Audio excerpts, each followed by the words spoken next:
The city was alive with restless lights and endless horns as Daniel pulled his worn jacket tighter against the chill of another night shift, the hum of engines around him, mixing with the low rhythm of rain that painted silver trails across the windshield. He had been driving for years, ferrying strangers through their own stories. But this night felt different, though he couldn't tell why. Not yet. Something in the air whispered that everything ordinary about his life was about to break. Had taken the ride request, without thinking a pickup at a luxury hotel downtown, a name that barely registered on his tired mind. But when the glass doors opened and a young woman in a crimson coat stepped out, her eyes catching the light like two quiet storms, he felt his breath snag for a second. She looked too poised, too untouchable to be alone. Yet she moved like someone who didn't belong there, as if running from the weight of her own name. Daniel offered a polite nod, unaware that his life was about to split in two. She introduced herself simply as Elise, her voice calm but sharp beneath the surface, a tremor of urgency that didn't match her composed smile. He noticed her clutching a phone tightly, knuckles pale under the glow. Of the dashboard, he asked where to, and she gave a destination that didn't fit her clothes or the hotel she came from, somewhere on the edge of the city near the water. When he asked again, she only said, "Just drive, please," and he did the silence between them, thick and fragile. The road stretched ahead, slick with rain and lit by the passing blur of street lamps. She kept glancing back through the rear window. Every few minutes, Daniel caught her reflection in the mirror, each time a flicker of fear crossed her face, before she masked it again. He wanted to ask what she was running from, but something told him not to intrude, not yet, because her story was already unraveling behind them, unseen and unstoppable. A black car appeared in the side mirror, its headlights dim but steady. It followed too long, too close. Daniel's instincts sharpened a memory of old training from years ago, before the divorce, before life fell apart. When he was still more than a driver kicked in, he slowed. At the next light, the car slowed too. Elise noticed it too. Her breath hitched softly, and in that moment the truth between them started to take shape. Though neither dared to say it aloud, Daniel made a sharp turn onto a narrow side street, hoping. To shake the tail, the tires splashed through puddles, and the engine growled low. He told her to hold on, gripping the wheel tighter than before. The other car followed faster now, too fast. Elise pressed a hand against the dash, eyes wide, the silence. Turned electric, filled with the weight of everything they weren't saying and everything about to happen. She whispered something, then a name, maybe a warning. He couldn't tell over the pounding of his own heart. He looked back, just long enough to see the black car's door open, a flash of motion, a shadow stepping out. And that was when Daniel realized they weren't after him. They were after her.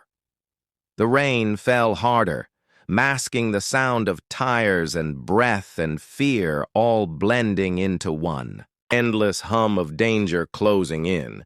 He turned again, heading toward the docks where the road met the water.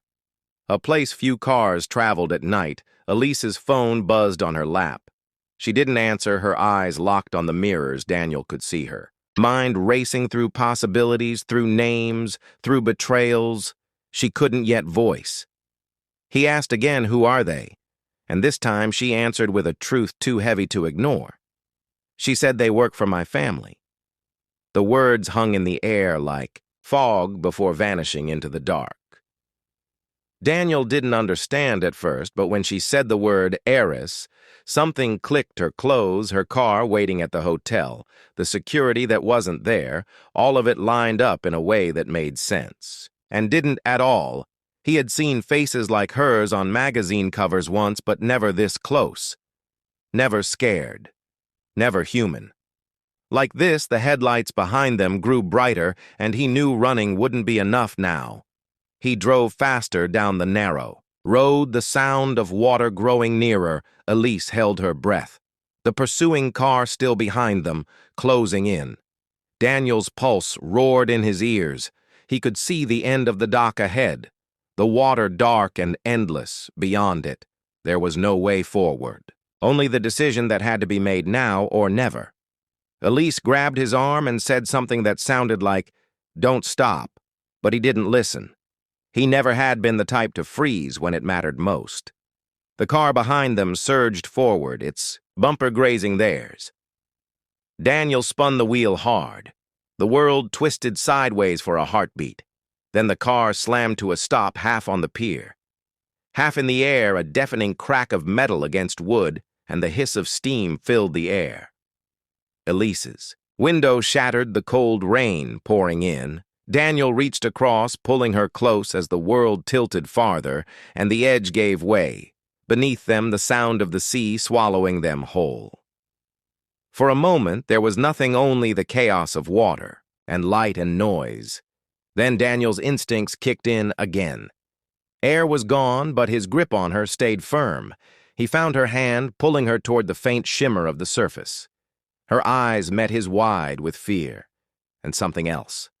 A trust born, not of choice, but of desperation. He could see the reflection of flashing lights above the surface, voices shouting distant and muffled. But he couldn't let go. Not yet. Not until he knew she was safe. They broke the surface together, gasping the rain, still falling like shards from the sky. Elise coughed, clinging to him as they drifted toward the shore. The black car above them had stopped, its figures silhouetted at the edge of the dock, watching but not moving. Daniel pulled her closer, half swimming, half dragging through the water, every muscle in his body screaming. But he didn't stop, not even when her whisper came again. Softer this time. "They won't let me go on the shore." Daniel collapsed, breathing hard, the waves licking at their feet. Elise trembled beside him, her hair plastered to her face. Her eyes filled with questions and apologies. But before he could ask anything, a sound split the night. A distant wail growing closer. Headlights cutting through the rain, blue, red, and white flashing. In the dark, she turned toward it with an expression that wasn't relief, but dread. And he realized whoever was coming next might not be there to help them. The light grew brighter, the sound louder, and Daniel's hand instinctively tightened around. Hers, he didn't know if he was saving her or being dragged into something he couldn't escape. Either way, he knew this night was far from over.